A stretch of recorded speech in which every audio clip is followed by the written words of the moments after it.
Welcome everyone to this edition of Commercial Real Estate 101 meetup.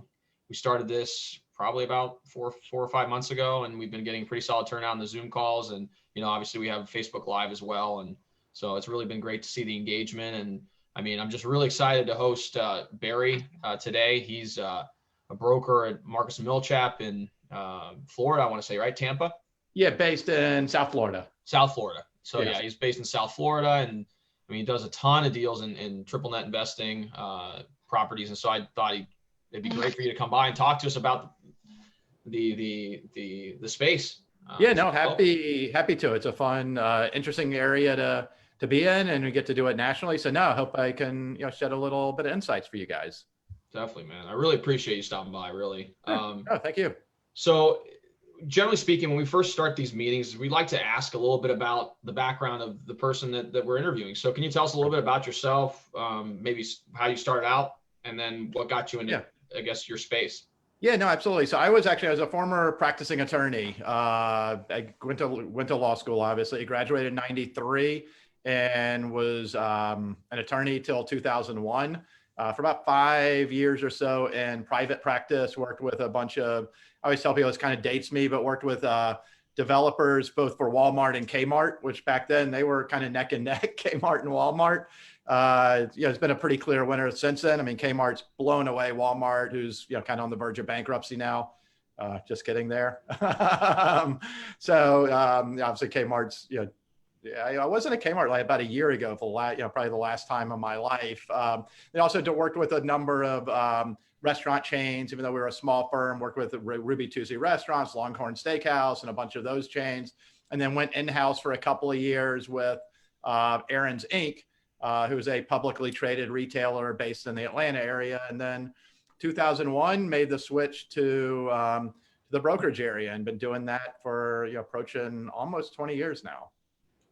That's awesome. I read the book, is it Made in America, where they talk about the competition. Well, it's Sam Walton. He talks about the competition between Kmart and Walmart. And at one point, Kmart was the behemoth.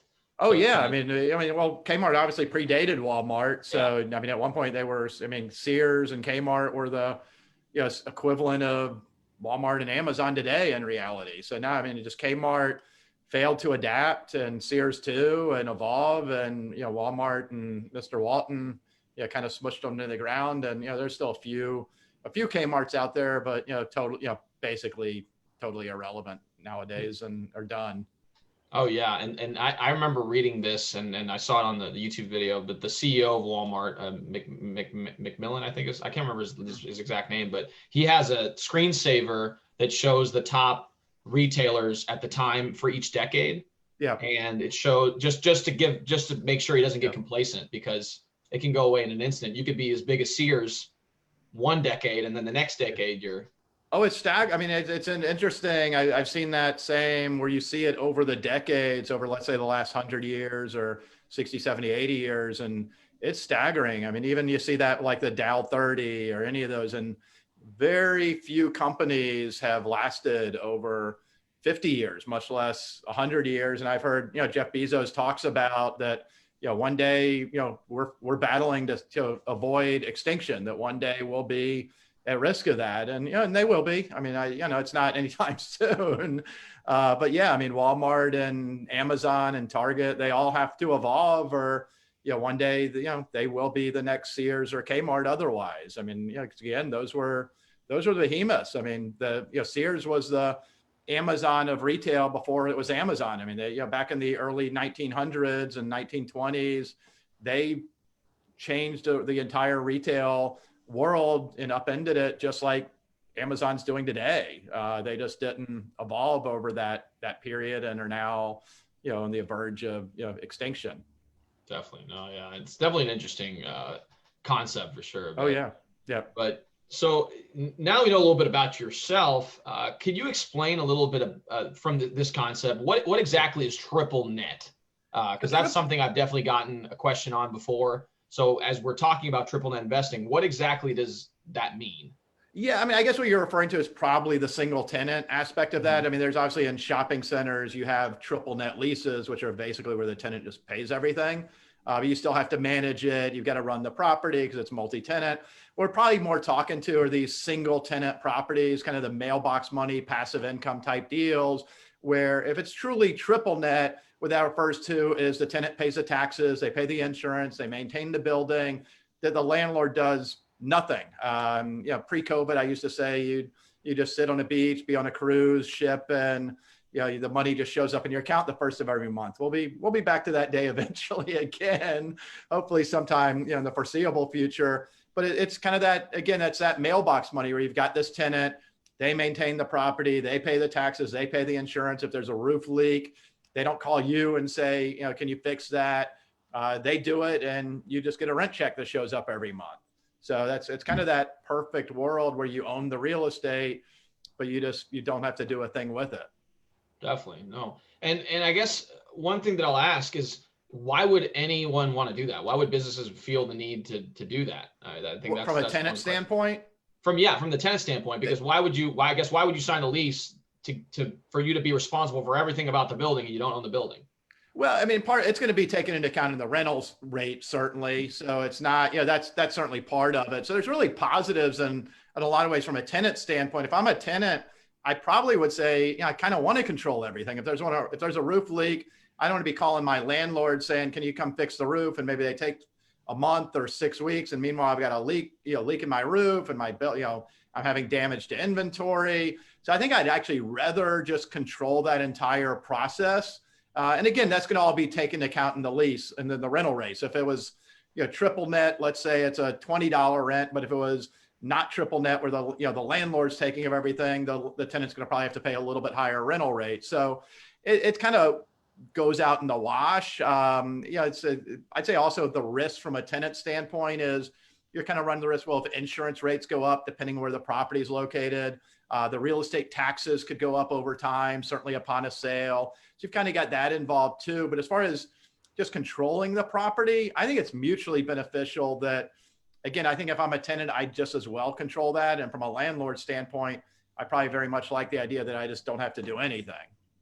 Definitely. And also ask, and this is more related to the business side of things, I would imagine return on equity would probably be higher from a business standpoint. Instead of buying my own building and maybe getting a return of whatever on it, I could reinvest that money in inventory or whatever else. And I'm assuming at that point, your return on equity is probably going to be higher by utilizing that money instead of putting it into a building that may get you a small amount of percentage increase over time versus using that money to buy more inventory, expand operations, and grow. I feel like maybe is that a benefit for the tenant? I'm not sure. That is where you see, most retailers do not own the real estate. There are some exceptions. McDonald's is the most famous of those that, it's the old, McDonald's model where they do own a lot of their real estate. And that started early on with Ray Kroc. Chick-fil-A owns a fair amount of their real estate. Walmart, we were talking about before, they own a lot of their real estate.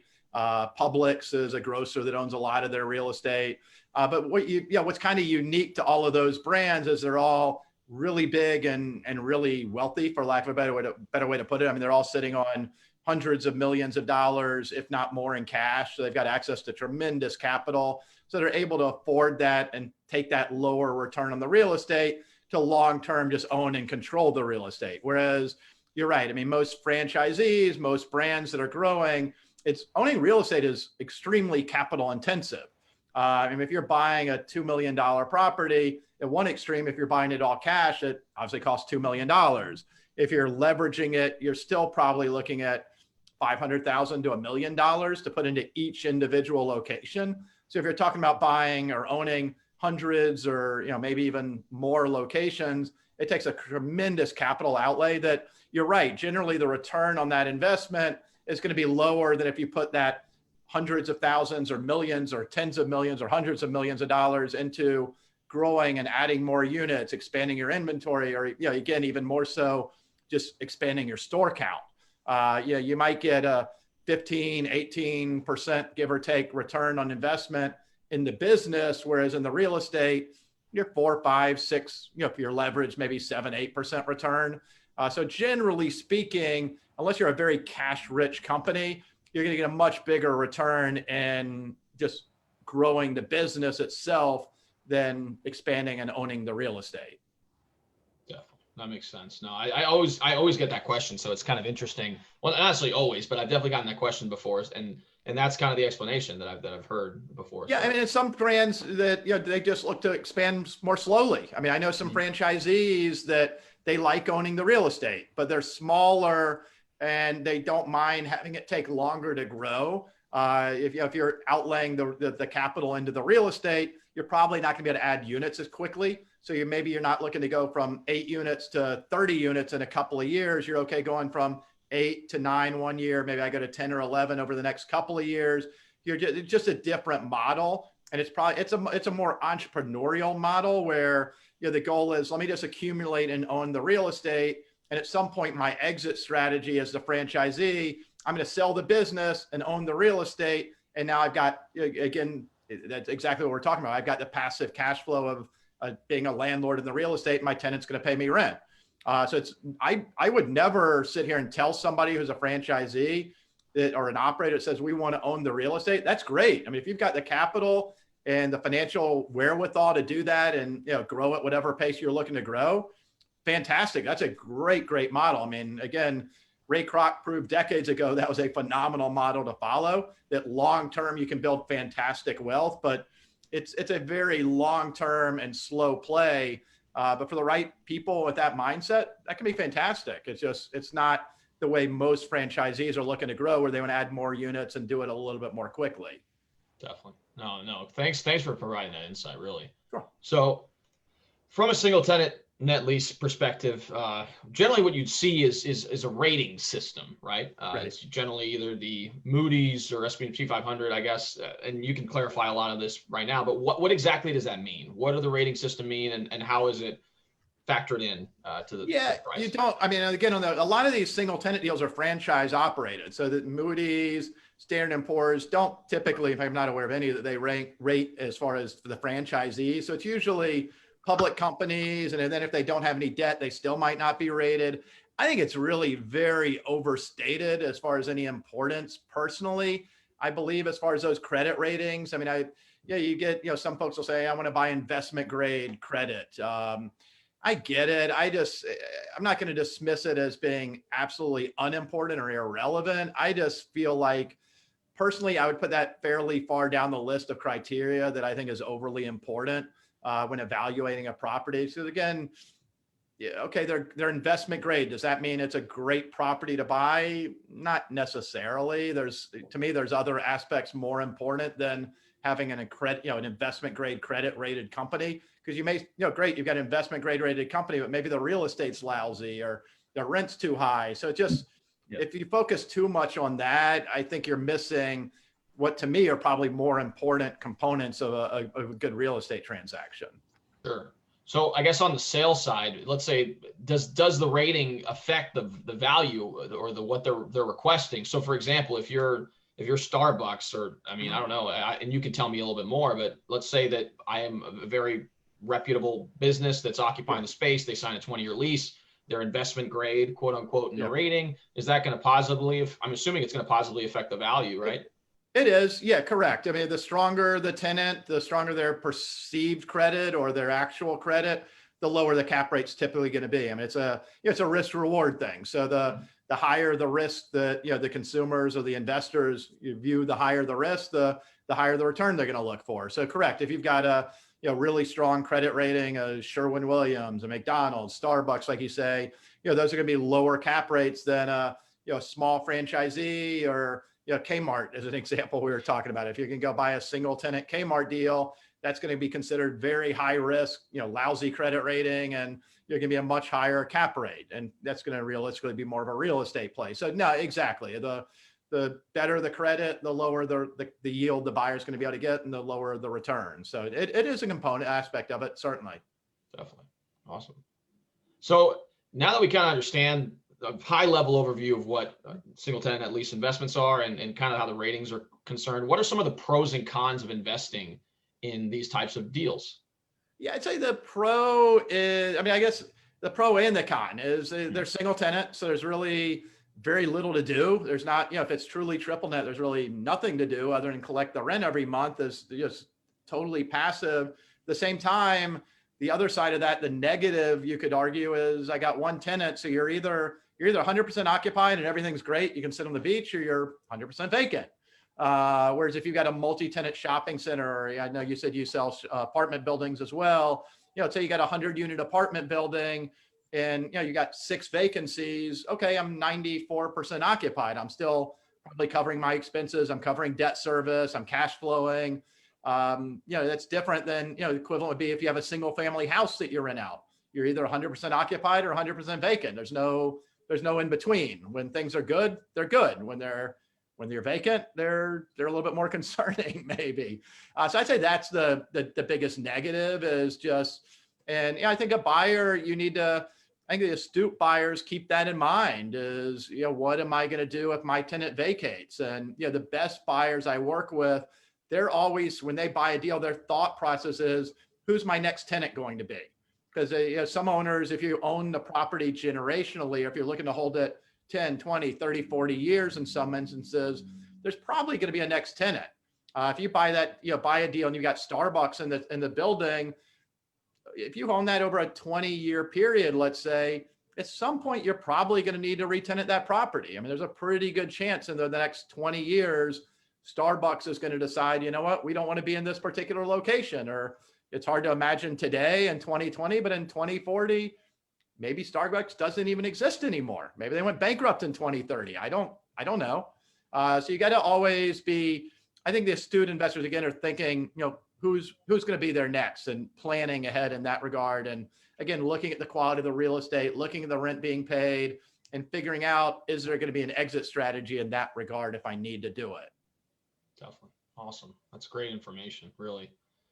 All right. So I guess in the case where you decide you want to buy a single tenant, at least investment property, how do you go about analyzing it? And that's kind of where you come into play. But in reality, it's what considerations do you have to take as you're looking to figure out what price to offer for a particular single tenant as lease building? Yeah, and the pricing is going to a large degree depend on the comps. I mean, if you're buying a Starbucks as an example, if it's a newer construction Starbucks, it's going to trade within a fairly finite range of cap rate within where other Starbucks deals are trading. So if Starbucks are trading, let's say at a 5 cap, and you decide, I'd love to buy a Starbucks, but I want to buy it at a 7 cap.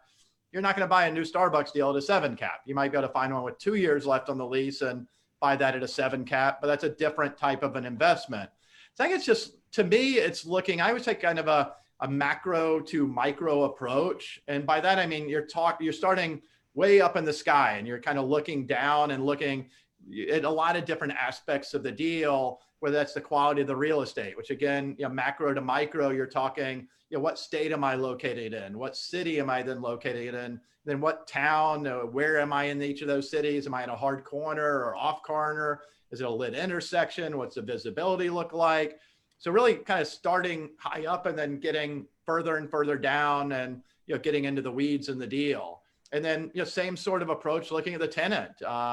If it's a Taco Bell, you probably, maybe you have Taco Bell credit, corporate on the lease, maybe it's a franchisee.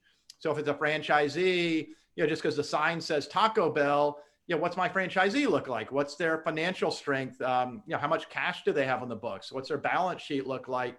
What are the store sales at this particular location? So it's looking at all those sort of aspects that, the quality of the real estate, the quality of the tenant, how long a lease term do I have? What's the rent being paid relative to market? Am I above or below market? Do the store sales support the rental rate that they're paying?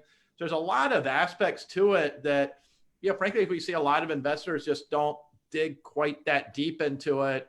And, sometimes they'll make mistakes. If you just overlook some aspects of it. Yeah. And I value that advice a lot because it's not a cookie cutter type of deal. I mean, really, like Starbucks there's so many, there's correct. so many variables. It's not a Starbucks. I mean, they are, but one Starbucks deal is not going to be the same as a Starbucks 8 miles away, much less 1,000 miles away. Again, it varies based on lease term, rental rate. There's a lot of aspects to it beyond, I want to buy a Starbucks. Exactly. And just because you buy a Starbucks, like you said, it's not necessarily a corporate, it may be a franchisee. I don't know exactly how that works, especially in Starbucks, but it could very well be a franchisee in certain other investments. Correct. I mean, Starbucks, actually, they are all corporate, but no, you're Okay, right. yeah. I mean, if you look at yeah, a lot of the QSRs, like I said, Taco Bell. I mean, it's just because the pylon sign in front of the sign on the building says Taco Bell. You know, that's not the same as the Taco Bell that's 8 miles down the street. That unit down the street might be corporate credit, long-term lease, whereas the one you're buying is a 3-unit franchisee. That's not the same animal. You're really buying a kind of a mom and pop operator that happens to own a couple of other Taco Bells. So you got to look at that very differently than the one down the street that's owned by corporate Taco Bell and has hundreds and hundreds of units and a balance sheet, $1 billion net worth company behind it. So you got to look at it in that regard. Definitely. No, and that kind of leads us into our next question, which was related to what are some of the common pitfalls to avoid during the acquisition of a triple net investment property, which kind of plays to that. Yeah, I think doing your homework. I mean, really, again, like we talked about, just getting beyond the superficial, where it's not just I'm buying a Taco Bell, but you're looking at the tenant financials. What are the store sales? Again, what are their unit levels? How much debt do they carry? Particularly nowadays, I mean, the operators that did well through COVID were those operators that were flush with cash and weren't carrying too much debt. So you want to see, were they expanding aggressively and therefore they've got a lot of debt on their books, or are they a company that's got significant cash reserves, so they're going to make it through a recession when it invariably happens? I think that'd be one thing. Then looking at the quality of the real estate, that could be the access, the visibility, how easy is it to get into the property? If they have stacking lanes that are good for drive-through traffic, if there's no drive-through, could you add a drive-through if you ever need to? I think just looking at all the different aspects of the particular deal, the particular location, and not just look at it superficially. Well, I need to spend $2.5 million. Here's a Starbucks for $2.5 million. It's a good fit. So I think just really digging deeper into the deal. Definitely. No, that's some great advice. So I guess what are some of the strategies that you've seen investors take in order to maximize the returns from these types of investments? I mean, obviously, if you were to buy it outright, maybe you get a certain return versus, right, maybe to implementing some other strategies. So maybe if you could elaborate a little bit on that, that'd be great. No, it's interesting. Yeah, I mean, right now, interest rates are at or near historic lows. So we're certainly selling a lot of deals on a cash basis still, but there are, if you're looking to get, improve your returns potentially, you maybe do look at putting some leverage, putting some debt on the property. Maybe it's even modest, whether it's 50-ish%, 60, you can get up to about 60, maybe 70% nowadays. But again, you're looking at interest rates, high 2s, low to mid 3s. And if you're buying that at a 5.5, 6, 6.5 cap rate, you've got a nice spread there between the debt return and the return on the property. So that's one way to improve your cash and cash return. Another one we don't see too many people take advantage of is accelerated depreciation. It's cost segregation. There's things you can do on not just single tenant, but all commercial properties. Go get a cost segregation study, and instead of depreciating your property on a 27.5 for residential or 39-year basis for commercial, you're able to accelerate that rapidly, whether it's either an all in year 1, year 5, over 5 years, 10-year, 15-year period. So you can really improve your initial returns, particularly if you're a quote unquote real estate professional from the IRS code standpoint. That'd be one way, is to improve your returns, is from a tax standpoint, doing some things tax-wise that can help legally juice your returns, particularly in those first few years. Definitely. And this is more of a side question. How have banks been responding? Do they typically respond to these type of investments? Is it usually it depends, obviously, with every deal? I'd say exactly. It depends. Depends on the sector, how much lease term they are, how strong is the tenant, how strong is the borrower in reality too. But no, it's been an interesting year. Mid-March till about May 1st, give or take, banks really were taking a very hands-off approach to real estate in general. But they wouldn't touch a restaurant deal, whether that was fast food, sit down. There's kind of nixing restaurant sector. And now, starting about May, give or take, I think folks realize the QSR sector, the quick service restaurant, fast food, is going to actually be okay, and has actually done quite well through COVID. So banks are very, look favorably on the fast food sector. but things aren't easy right now. I mean, some lenders are being pretty cautious on putting money out at the moment. They're underwrite the borrower really carefully, look at the tenant, look at the real estate, and probably gonna be lower leverage than we could have gotten, this time a year ago. So there's money out there, but banks are being careful. And certainly some sectors, casual dining, sit down dining is tough to finance right now. Fitness center is going to be tough to finance right now. So certainly, some areas are easier than others. Sure. I mean, COVID's affected a lot of different. Almost everything. I feel like every week we're talking about that. But yeah, I've definitely I've had some investment deals that we've been working on, and banks are underwriting very carefully. They've increased their vacancy requirements and Brian's actually on the call. We had a deal that we were working on trying to get with him and the U.S. Bank, and their vacancy requirements, went through the roof. So, yeah, and I'm seeing, some lenders, if they say they want to finance, but then when you get back the term sheet or it's not really market, quote unquote, you can kind of see they don't really want to finance in reality. So no, lenders are being careful right now, particularly with what we're seeing with the spikes in cases. That's something we have to keep an eye on. That's certainly something the lenders are watching, and it may even depend on where you're located. some markets are more likely to shut down than others. Again, if you're in a sector that is at risk of being shut down, like again, casual dining, fitness centers, whereas a fast food chain, we kind of saw the last time we had these shutdowns, that they were still able to survive and even thrive. So, lenders are certainly going to look at that, kind of keep an eye out what's happening in the world with COVID these next few months until we get to hopefully the finish line around mid-year next year, where we've got, we're kind of putting it behind us with the vaccine. Definitely. No, I 100% agree. So awesome. So now that we've kind of addressed the COVID situation, one of the things I always ask all our guests is talk about some of the resources that you find extremely valuable as far as learning about really this type of industry. So do you have any of the maybe top podcasts, books, other resources about expanding your knowledge on these types of investments? Yeah, first of all, I go on LinkedIn a lot. So I spend a good bit of time on there following a lot of people that are really active in the business, whether that's other brokers, also just writers, like Danny Klein with QSR Magazine, if I'm thinking correctly, Jonathan Mays with Restaurant Business Magazine, so Nation's Restaurant News, so National Real Estate Investor, Globe Street. So I'm really big on different publications, just subscribing to their daily emails, and again, tracking a lot of folks, again, like Jonathan Mays, like Danny Klein, who are really immersed in the business from a publication, from a media standpoint, that are very active and involved covering the industry. So I find that really, really informative as well. Awesome. Yeah. And you also have a series, Wolf Bites, that I've listened to do a few of them beforehand, and there's some pretty informative. You had some pretty cool guests on. So. No, I appreciate it. Yeah, there's a lot of people that are just active, like me and you, that are just active in the business. So we're kind of in the weeds and seeing what's happening day to day, and folks that are sharing that like you're doing on LinkedIn, and these Zoom calls and Facebook. So that's a great way just to stay on top of things, just what's happening in the industry from individuals that are active in on a daily basis.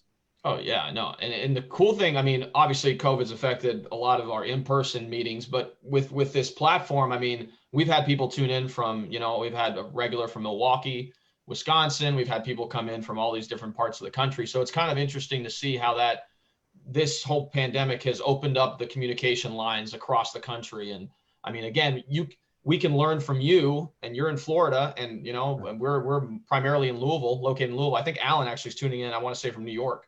Okay. So you're kind of all over the place. So it's been really interesting.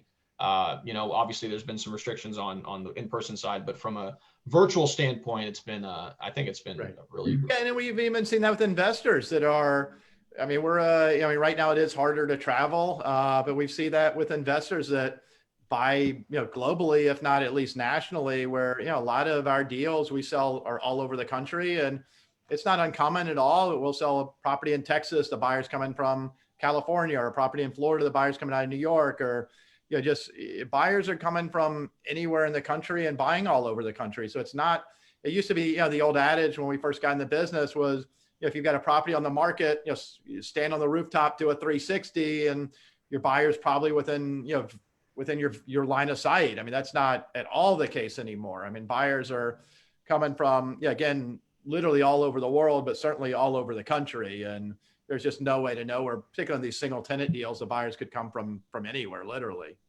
That's awesome. All right. Well, that's kind of, oh, Alan actually moved to Dallas. That's all.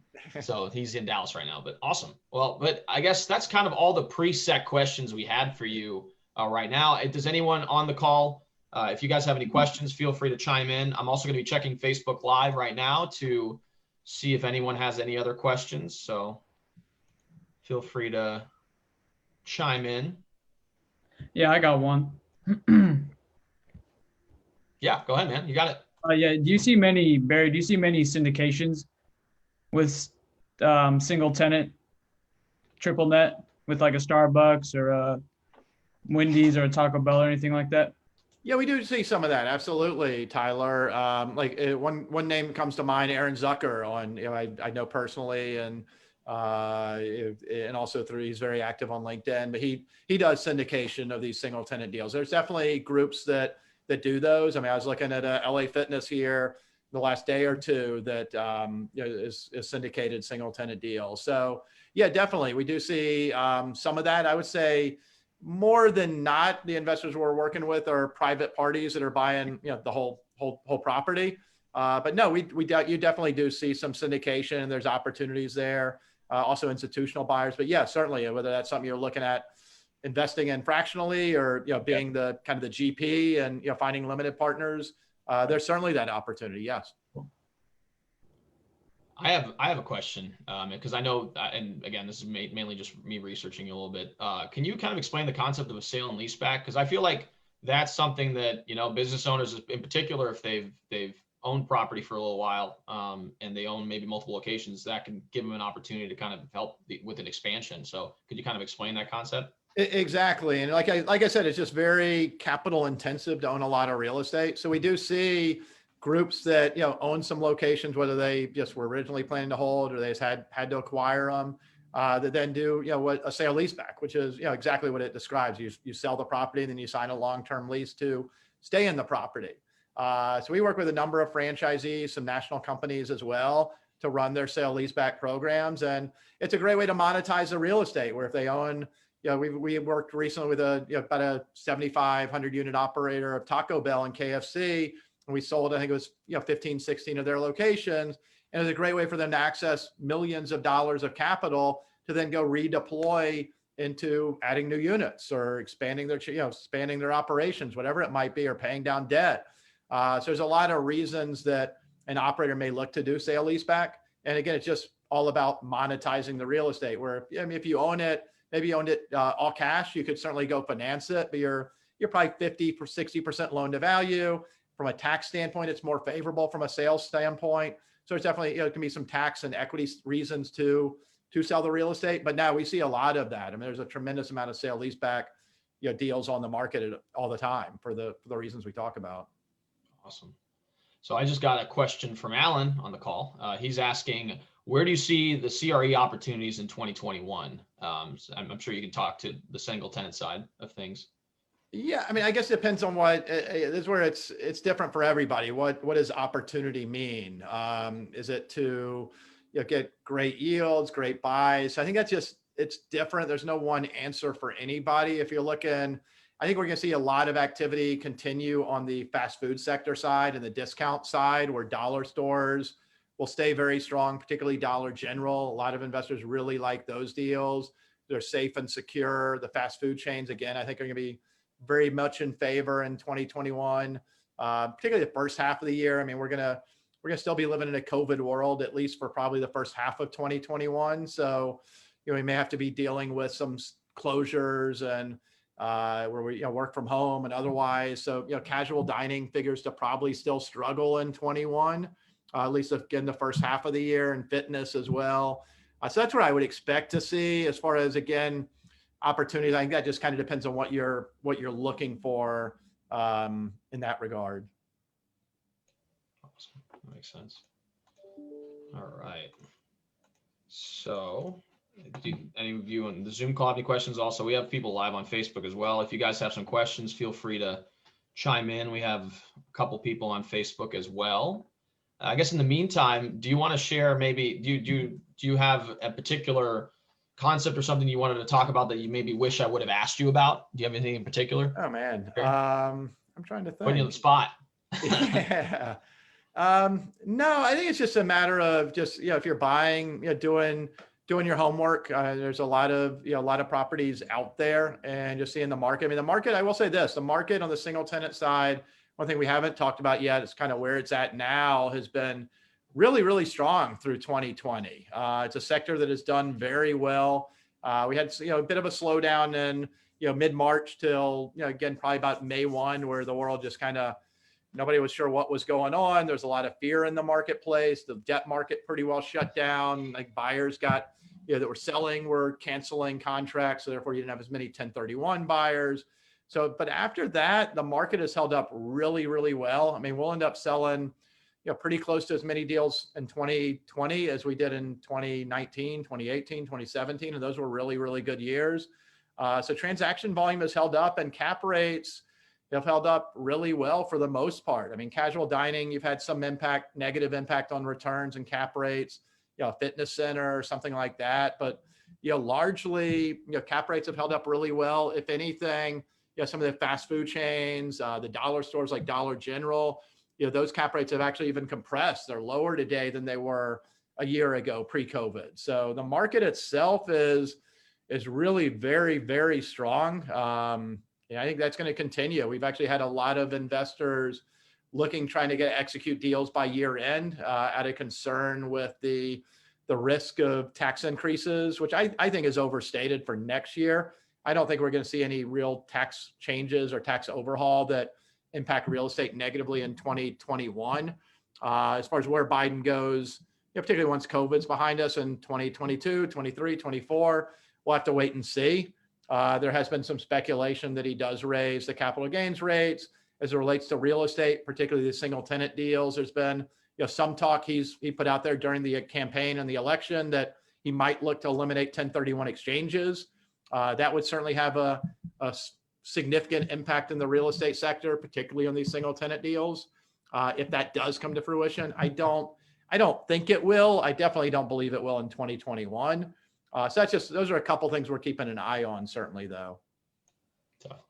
That's some great insights. So awesome. Well, anyone else in the Zoom call have any other questions? I definitely don't want to miss you guys out. Awesome. Well, Barry, thanks again. I mean, I feel like I grilled you the whole time, but I really do appreciate all the insights. Enjoy the conversation. Yeah, no. And it's one of those things that, I mean, I'm definitely learning a lot more about it as well. Like, I mean, I've been in the business for about 1.5 years now. So still relatively new. I came from a software background, so it's something that it's really interesting. I'm definitely super glad that I was able to connect with you and bring you on to talk about these different. Happy to do so. I appreciate the time, and we do see. I mean, one thing I'll throw out there, because I know you said again you're in the multifamily side also. We do see where a lot of these buyers are folks that are getting out of multifamily, out of more management intensive real estate investments. And it's a lot of times it's like later stages of life where maybe they're just looking to slow down, don't want to work quite as many hours and being quite management intensive. And they get to a stage where it's kind of the real estate equivalent of retiring, where you transition out of an 80-unit apartment building or an industrial facility, and you buy some of these single tenant deals that are then, if all goes well, just passive income mailbox money, and you just can kind of slow down your life. And like I said, sit on the beach, sip a cocktail, and have the money coming in each month. Yeah, and then you own the real estate, and I mean, I'm assuming in your case, you help them make sure that the piece of real estate is still going to have value even if they were to vacate in however many years. That's the critical part of it. Exactly that. Not buying something that if they vacate. I mean, ideal scenario, you buy something such that if the tenant ever vacated, you look at it and say, great, that's a phenomenal opportunity for me. I'm going to be able to actually add value. I'm going to lose cash flow for a period of time while I'm repositioning it, because it does take time. It's not an apartment building where your tenant vacates, you put a for rent sign, you get somebody in there the next month. It could take 6, 12, 18, 24 months to reposition a property. But ideally, it's a scenario where maybe you go from a $20 rent to a $35 rent, and you've actually improved your position. You've added value to the property, as opposed to the opposite, where you buy that Starbucks at a $55 a foot rent, and if they ever vacate, your replacement may be at $25 a foot. That's not a good scenario. Definitely. Cool. Well, thanks again, Barry, for tuning Absolutely. in. Thanks to everyone on Facebook Live for tuning in as well, and everyone here on Zoom. And again, I will be recording this and posting it to YouTube as well. As far as getting in contact with you, Barry, if anyone had any questions, or maybe they want to look at single net tenant net lease opportunities in around the country, how can they reach out to you? Yeah, great way. I mean, I am active on LinkedIn. Can certainly find me there just under my name, Barry Wolfe. I'm with Marcus and Millichap. And my phone number, happy to share it, is 954-245-3493. You can give me a call anytime, and more than happy to talk to anybody. Awesome. And I'll share all this information in the show notes for the YouTube channel as well. So again, it'll be Thanks easy so for much. people to get in Great contact. talking with you guys. Yeah, definitely. Thanks again, Barry. It was really cool Thank seeing you. you guys, and thanks everyone who tuned in. Thanks, Be well. Barry. Thanks for hosting. See you Rob. guys. Okay.